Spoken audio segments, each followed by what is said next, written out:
เจ้าฟังผู้ใดเป็นห่วงมึงกูอยากบอกผู้ใดเป็นห่วงมึงรายได้แต่ทางเดียวอีเป็ดแต่ตัวไปถ้า YouTube เขาไม่จ่ายด่าไล่จะทำยังไงจะทำอะไรทำมาหากินเมนถูกต้องขอบคุณที่เป็นห่วงขอบคุณหลายๆว่าอยากเมาสักเรื่องออกมานางบอกอยู่บนตีเบิร์ตาที่ปอ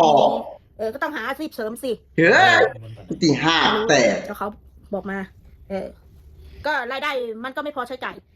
ก็พออยู่นะทุกวันนี้ก็โอเคอยู่ถ้ามันไม่พอใช้พอจ่ายมันก็อยู่ไม่ได้หรอก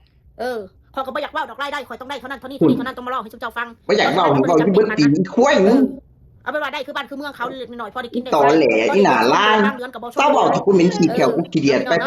ขอบคุณที่เป็นห่วงใครเป็นห่วงข้อปอดหนังหนาแหล่มึงยุ่งหันมันไม่ได้ง่ายอย่างที่คิดบางคนก็แนะนำมาให้สาวมนทำคลิปอันนี้คืออันตัวเนี่ยอันนี้คือปัญหาของตัวเข้าใจบ่สาวมนเฮ็ด YouTube บ่เป็นสาวมนเฮ็ดรายได้บ่เป็นสาวมนบ่ได้เก่งคือคนอื่นที่มันเป็นกระต่ายโดยที่ปอกมึงจะไม่ยากหลายกับน้ำอันนี้จะบอกตรงเลยสามารถที่จะไปนั่งไส้ไปเศร้าอย่ามาปล่อยขี้แขวกูขี้เดียดแล้วพี่น้องคอยบอกให้ฟังเลยทุกวันนี้ได้กินได้ไส้กับย้อนผัวน้ำผัวพาเฮ็ดพาทำอันนี้บอกไปซะเด้อว่าความจริง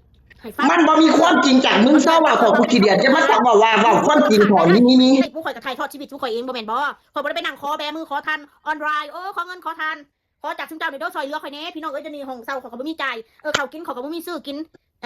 คืออีนางอันนึงเนี่ยอีนางอันนึงเพิ่นมาคอมเมนต์ลักษณะว่าใส่หั่นแหละแต่พอได้มีคน FC ส่งเงินให้กินบ่ความหมายของเขานะ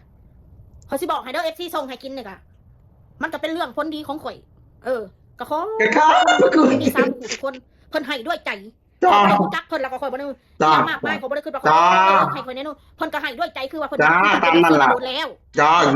กินเทื่อละ1,000เทื่อละ500หรือว่ากับข้าวกับน้ำวันนี้กินอะไรกินยังจะกินอันนี้ไหมกินอันนั้นไหมเดี๋ยวเพจตามนั่นแหละหิงข่อยเขาบ่ได้มานั่งเพื่ออาศัยให้ว่าให้คนมาโอนเงินให้ข่อยซื้อแดกตามนั่นแหละอย่าไปคิดการไกลปานนั้นนะบ่คิดการไกลปานนั้นดอกคนเฮาถึงเขาสิจนกะให้เกียรติเขาแน่เจ้าจะเกียรติเจ้าจะศักดิ์ศรีกูเฮ็ดคลิปกูบ่ได้มาบังให้ผู้ใดบ่ได้บัดนี้กูขึ้นเลยบัดนี้กูเฮ็ดคลิปกูบ่ได้มาบังให้ผู้ใดสิมาโอนให้กูแดกปานนั้นดอกแม่นบ่มีคนโอนให้กูแดกกูก็สิดิ้นรนของกูเองแหละกูใหญ่แล้วหีม้อยแล้วเฒ่าแล้วบอกไว้ให้รายได้มึงน่ะให้มันได้รายซะมึงอย่ามาแม่มันด่าไผล่ะหั่นศูนย์แล้วบัดนี้มันด่าไผล่ะแยง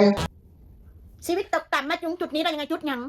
สู้อยู่จุดใดสู้กระย่างดินคือกันบ่แม่นบ่สู้บ่ได้ย่างปูพรมย่างหรอวะจุดที่สู้ย่างน่ะบ่สู้มีเงินพอ100 ล้านหรือยังสู้จะมาเว้าสกูน่ะกูถามแน่มันขึ้นไปเนาะมีเงินบ่100 ล้าน100 ล้านบาทน่ะมีบ่100 ล้านบาท100 ล้านกีบนั่นให้มันมีก่อน100 ล้านกีบนั่นแม่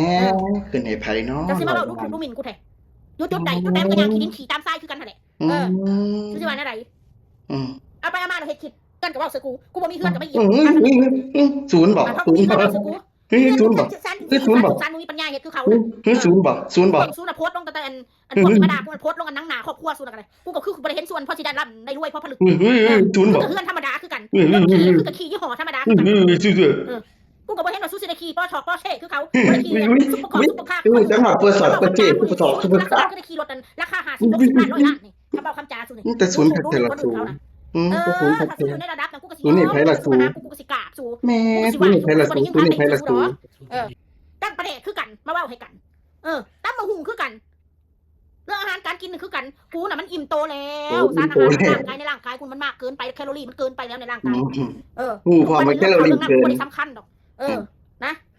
สิ่งสำคัญที่สุดก็คือลูกกูมันจะกินยังกูแต่มันกินมาม่านี่มันก็บ่กินนี่มีคนแนะนำอยู่ว่าต้องซื้อมาให้เขาเห็นบ่ซื้อมาเห็นพรไปร้านค้ามันเห็นร้านค้ามันก็เรื่องงานเรื่องการนะพี่น้องเอ้ยก็เห็นอยู่ว่าเฮ็ดคิดมานี่จักปีแล้วข่อยพมานั่งอ้อนวอนให้ห้องท้องแตกบ่ข่อยเสียเฮือนเสียซ่านเสียทรัพย์สินข่อยก็เสียใจก็เสียเฮือนก็บ่มีความสามารถเอาดินเอาเฮือนได้เอาไว้ให้เบิ่งเอาไว้อ่านคนกูเคยเห็นบ่สู้เคยเห็นเขาบ่เคยเสียใจเขาบ่เคยให้ห้องท้องแตกเยี่ยมยอด